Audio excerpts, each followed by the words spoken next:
여러분, 11조 내지 마세요. 11조 내지 말고 차라리 그 돈으로 미국의 우량 주식에 매월 투자하면은 크게 돈을 벌 수가 있습니다. 교회에 다니는 것 같은데 어떤 그 경제 유튜버가 이렇게 얘기하더라고요. 제가 그 유튜버 방송을 보고 큰일 났다. 야, 이거 어쩌다 이래 돼버렸냐? 제가 깜짝 놀랐습니다. 그래서 제가 성경과 경제에 대해서 책을 곧 출간할 예정이고, 그 내용을 가지고 제가 유튜브를 미리 하고 있습니다. 우리가 성경을 통해서 한 세상 잘 먹고 잘 살자는 그러한 번영주의에 빠지자는 게 아닙니다.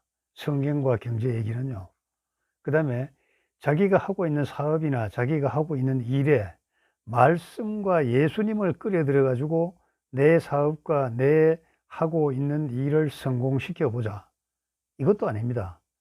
이거는 이와 같은 사람은 제가 예수 사업단이라고 얘기하고 말씀 사업단이라고 얘기하고, 또 나쁜 마음을 가지고 있다면요, 예수 사기단이라고 불러야 됩니다. 창조주 하나님께서는 인간을 지으면서 분명히 복을 주셨습니다.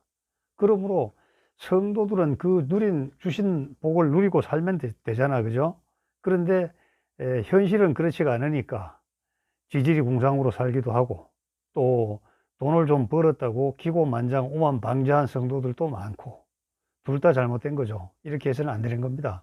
그래서 성경에 그 녹아들어 있는 원리 경제 정확하게 알고 실천해서 하나님이 바라시는 바대로 경제를 일으키고 돈을 사용해야 합니다. 제가 이것을 설명하기 위해서 동양 고전의 경제 인문학의 원리와 또 이 원리를 성경 속에서 새로 조명해서 성경에 함의된 원리 경제를 찾아서 오늘의 지식과 내일의 지혜로 삼고자 하는 것이죠. 제가 박사학위 논문을 쓸 때 참 주야로 노력을 많이 해서 굉장히 그 육신으로는 고달팠어요. 그러나 마음은 기쁘고 희열이 들떴죠. 왜냐하면 이렇게 좋은 경제 원리, 이렇게 좋은 경제 원리를 세상에 전하자, 세상에 전하자, 제가 입버릇처럼 말하고 다녔습니다. 그때 바로 우리 그 총학생 회장할 때인데, 회장실 건너편에 그 미화원들이 있었는데, 그 미화원 한 분이 제 얘기를 듣고 졸업 때 그 말을 하더라고요. 우리 회장님은 잘 되실 거예요.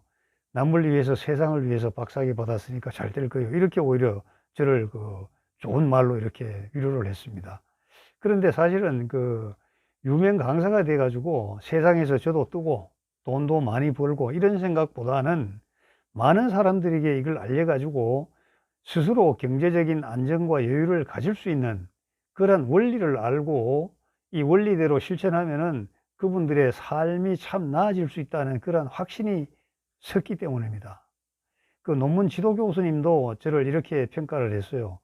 이게 새로 보는 이론인데 박사학위 받고 나면 굉장히 바빠질 거야. 국제학술지도 기고할 수 있도록 준비 좀 해보시지.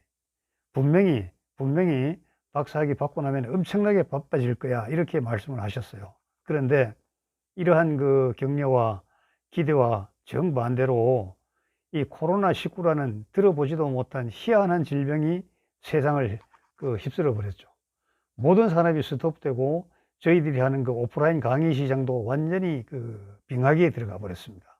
그리고 제가 나름대로 10여 년 동안 연구했던 신천지 이단에 대한 그 연구도 대구에서 뭐 신천지 문제가 완전히 그 언론을 타니까, 방송을 타니까 이러한 강의 기회도 완전히 또 사라져 버렸죠.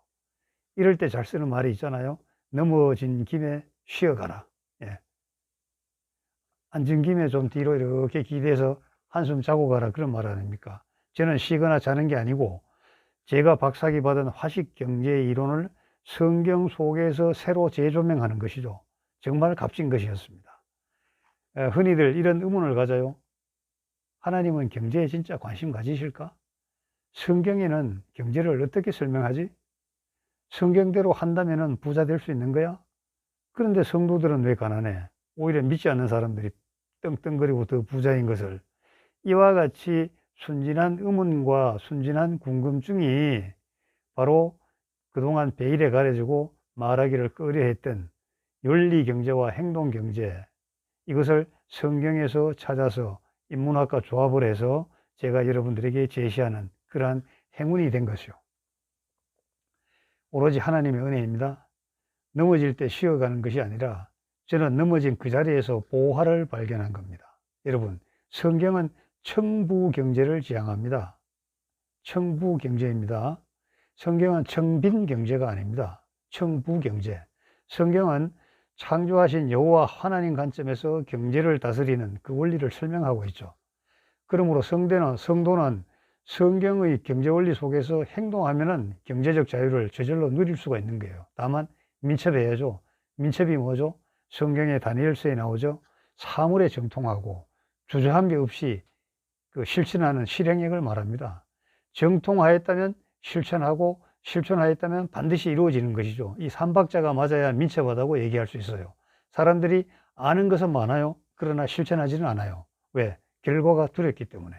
그러나 정확하게 알면은 실천에 주저함이 없게 되고 결과는 보나마나 원하는 대로 다 가져가는 겁니다.